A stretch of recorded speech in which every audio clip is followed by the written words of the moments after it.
What's going on, everyone? Icosiel here, and today we're going to begin part 2 of my Noob series. And since my channel has a bunch of dungeon quest guides, I think it's only appropriate to talk about running dungeons as a noob.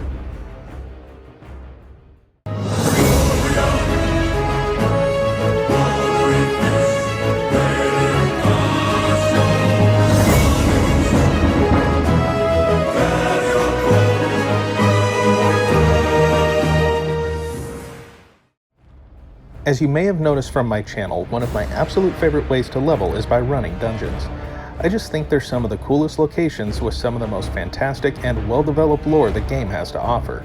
For instance, did you know the Dead Mines made its first appearance in the original Warcraft Orcs vs. Humans RTS game? I think it was part of the Horde storyline if I'm not mistaken, and I apologize if I'm wrong on that. But that sort of thing is really cool to me, and that we get to explore such neat and iconic places and get some great loot in the process. So for all you new players out there, this is my top 5 things to do when you start running your first dungeons in Classic WoW.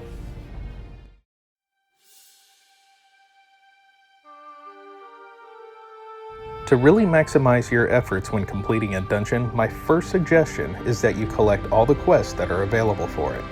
Now, this can be a bit tricky in Classic because unlike modern WoW, all the quests are not conveniently located in one spot near or inside the dungeon. Dungeon quests for Classic are spread out all over the world. Some can be on the other continent or even hidden in a remote area. As if this wasn't enough, nearly every dungeon has a quest tied to it that is part of a quest chain or requires that you accomplish something else first before it becomes available. Now, I've done my best to try and make sense of all that with my Dungeon Quest Guide series, but if you still have questions, just take a look at the Classic Wowhead page or any other vanilla resource site that is out there. Collecting all the quests will allow you to accomplish multiple things on your run. First is that you will maximize your XP earned.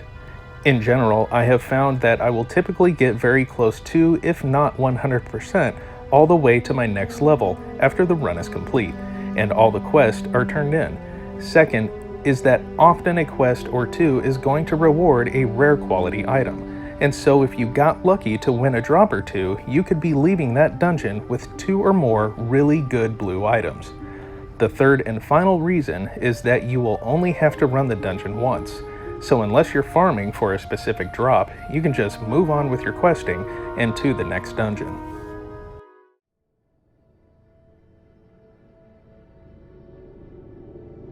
Okay, so I know this is going to sound silly, but tip number 2 is to know where the dungeon is.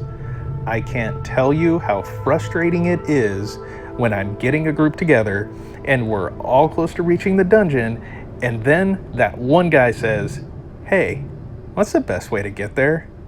It's like, really? Why is it I could walk my happy butt all the way to the Scarlet Monastery as an Alliance player, but this guy, as 4 of us are at the meeting stone, is still stuck in Thousand Needles? Please don't be that guy. Unlike retail, you're going to develop a reputation on your server, so don't be that guy that holds everybody up. Know where the dungeon is, and once you're invited into a group, start making your way there and have a route plan to get there. If you're missing a flight plan to make your trip in a timely manner, don't join a group until you get that flight plan. Not everyone has all day to run the dungeon, so be courteous, know where you're going, don't wait for summons, and get there quickly.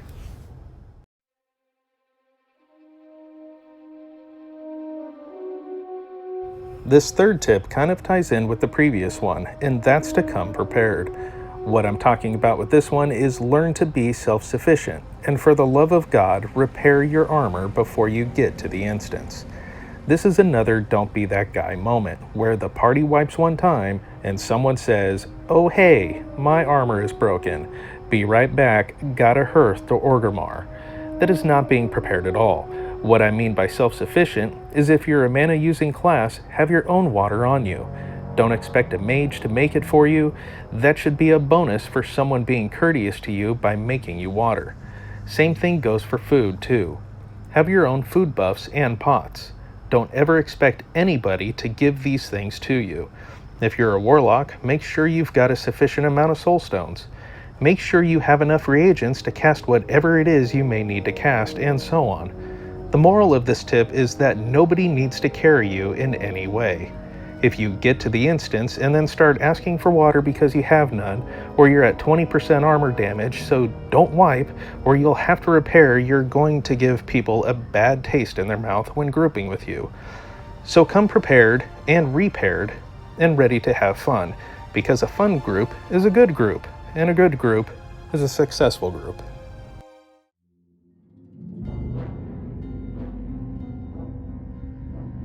Tip number 4 is to know your role and shut your...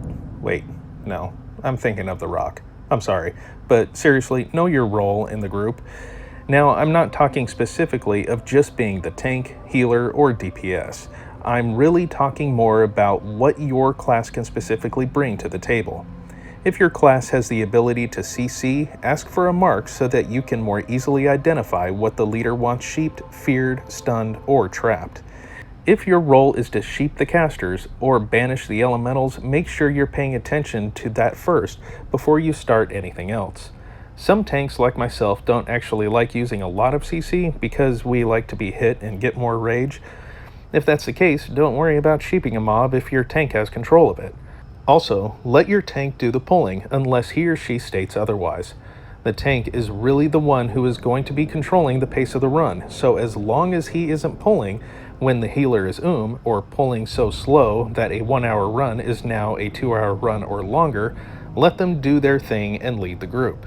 If you're the tank, you need to keep that in mind, and keep up a decent pace for everyone. Keep an eye on the mana of your healer, but also your DPS. If people are bad things are going to happen, and it's going to be your fault you died, not the healer's. Speaking of healing, if you are the healer, your main job is to keep that tank alive. This might be a bit controversial to say, but if someone pulls off the tank, let them eat the damage. Unless you have a real crappy tank, it's their fault they pulled. They either did AoE too early or attacked the wrong mob before threat was established. So let them eat it if your tank is taking too much damage. Lastly, if you have some of that great AoE and you really want to pad the meters, go ahead and do so, but don't make that the first thing you do. Classic isn't retail, and if you decide to drop a blizzard on 5 mobs at the exact moment the tank engages them, I guarantee you that about 3 of those mobs are going to be headed straight for you. Give your tank roughly 3 to 5 seconds to establish enough threat on all the mobs before you go blasting your AoE. It will make for a smoother run, I promise you. So to summarize, know your crowd control responsibilities, let your tank control the pace, prioritize healing the tank above all others, and control your usage of AoE spells. Tip number 5 is about how to find a group. Now first, let me disclose that I am unsure if there will be a world chat in Classic. I wasn't on the beta, and I know that world chat is a private server thing, but I don't know if it will be a Classic thing. If so, you can use that chat as well as trade chat, which can only be accessed in a city, or the looking for group channel. These are going to be your primary channels when looking to fill your spots for a dungeon run. When you're advertising in these channels, don't just spam looking for Oldemon. Tell people who you are if you're the one looking for the group, such as Warrior Tank looking for Oldemon, or 43 Mage looking for Razorfen Downs. If you're the one creating the group, advertise what you need and what it is you are doing. For instance, if you've got all the quests for Black Fathom Deeps and want to complete them all, advertise that the run will be a quest run such as looking for 3 more Black Fathom Deeps quest run, need 2 DPS and a healer. This lets people know what they're signing up for beforehand, so someone who just wants to run and gun can look for another group, and you won't have to deal with an impatient player.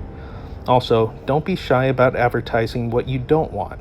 Maybe you already have 2 hunters in the group, and you don't want a third. It's not rude to advertise that you're still looking for DPS but don't want a hunter. Lastly, if you see someone advertising for a dungeon you want to run, don't just whisper them, invite. They might be getting a bunch of tells at that exact moment, so again, tell them who you are. Telling them your class and level is generally sufficient. So make sure you're using the right channels, telling folks who you are, and advertising the correct information. Doing it this way will help ensure you get the group you're looking for. I was going to talk about group etiquette, but I kind of touched on that within every tip, so instead I want to discuss the use of marks. Only the leader of the party can mark a mob, so if you don't want to mark, make sure you pass lead to someone who can do it. Now, I'm not saying you absolutely must use marks to have a good run. In fact, that's not what makes a good run at all. I often don't use marks because I can handle most situations pretty well without them. However, as time has gone on, I have found that a lot of folks don't seem to know what they mean, so let's go through some of them. The first one is skull, and when you see skull, that means that is the primary target.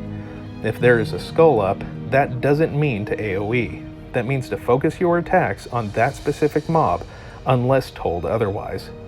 X is your second target after skull is down. This is the leader telling you which is the next target so that you're prepared. If there are multiple mobs, you might see the X turn to skull, and see another X show up on another target. That means to stay focused on the formerly X, now skull, and the X will be your next target. The remaining marks are interchangeable depending on your party leader. In general, I have found that star equals sheep, square equals trap, circle or boob equals sap, diamond equals fear, and triangle equals banish. The only two that are constant are skull and X, so as long as you know that, you'll be good.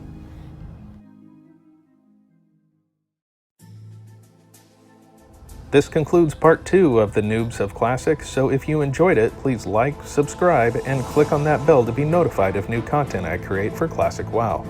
Remember that this series is really just about the bare-bone basics, and is meant as an introduction to the game. If there's a topic you'd like to see addressed in this series, please let me know by leaving a comment below. If you'd like to see some of my other content, you can click on any of these links here. Thank you again for watching, and remember, if you pull aggro off the tank, you need to run back to the tank so he can peel the mob off of you. I promise the mob will keep following you until you exit the instance, so please run to the tank.